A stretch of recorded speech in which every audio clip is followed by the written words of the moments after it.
এই রামনবমীর কর্মসূচি ছিল এবং তারপরে আবার যাদবপুরে যাওয়ার পরিকল্পনা আমাদের আছে। আমাদের কিছু বন্ধু আমাদেরকে আমন্ত্রণ করেছেন। তো একই সাথে রামনবমী আর তারও আগে আমাদের যে বাংলা পশ্চিমবঙ্গের আপনারা সবাই জানেন পহেলা বৈশাখ বা নববর্ষ অত্যন্ত গুরুত্বপূর্ণ একটি দিন। তো আমরা এই রামনবমী এবং পয়লা বৈশাখ দুটো একসাথেই নির্বাচন কমিশনে এসেছিলাম। আমাদের পক্ষ থেকে ওনাদের প্রতি আমাদের সম্মান, আমাদের শ্রদ্ধা এবং অবশ্যই আমাদের হার্দিক উষ্ণতা আগামী বছর প্রত্যেকের ভালো কাটে সেই অঙ্গীকার করে আমরা ভালোবাসার কার্ড এবং আমাদের ওনাদেরকে এখানে আমরা লেটার একটি চিঠি দিয়ে গেলাম আমাদের অখিল ভারতীয় যুব মহাসভা পশ্চিমবঙ্গ রাজ্যের। রামনবমীর আমাদের সকাল থেকে ভোরবেলা থেকে কর্মসূচি চলছে, কিন্তু আপনারা জানেন অখিল ভারত হিন্দু মহাসভা হচ্ছে one of the oldest political party এবং আমরাই কিন্তু এই রাম মন্দির যে বৃহত্তর আন্দোলন তার পিটিশনার এবং ভার্ডিক্ট হোল্ডার।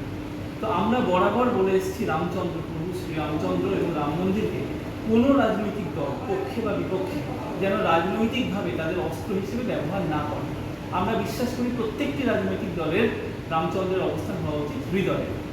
কিন্তু এখানে অবশ্যই আপনি একটি গুরুত্বপূর্ণ স্পেসিফিক একটি বিষয়ের কথা বলেছেন। দেখুন, যাদবপুর ইউনিভার্সিটি কারা রয়েছে, কাদের দ্বারা পরিচালিত হয়, কারা ওখানে প্রভাব বিস্তার করে আমরা সবটাই জানি।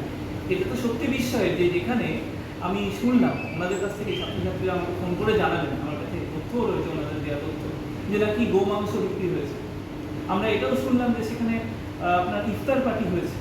আমরা এটাও শুনতে পেলাম যে সেখানে নববর্ষ, ইংরেজি নববর্ষ 25 ডিসেম্বর, তার নাকি শ্রদ্ধা জানিয়ে, এবং প্রত্যেকটি যার যার ধর্ম বিশ্বাস তার নিজের কাছে, প্রত্যেকের এই অধিকার রয়েছে যে আমি আমার ধর্ম বিশ্বাস, আমার যে সনাতনী আস্থা তার প্রতি আমি শ্রদ্ধা রাখি।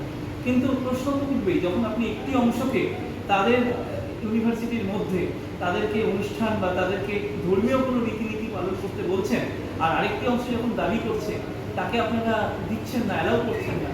তো একই দেশে গণতান্ত্রিক বিষয়ে তো দুই রকম নীতি হওয়া উচিত নয়, কখনো। এটা তো অবশ্যই প্রশ্ন করবে মানুষের মনে। তো রাম মন্দিরের যে রাম পূজার যে আন্দোলন বা পূজার যে উদ্যোগ যারা নিয়েছে, তারা আমার সাথে যোগাযোগ করেছেন। আমরা সার্বিকভাবে যাদবপুর ইউনিভার্সিটিতে যারা রামনবমী উদযাপনের পক্ষে কর্মসূচি নিয়েছে, অখিল ভারত হিন্দু মহাসভা তাকে সম্পূর্ণভাবে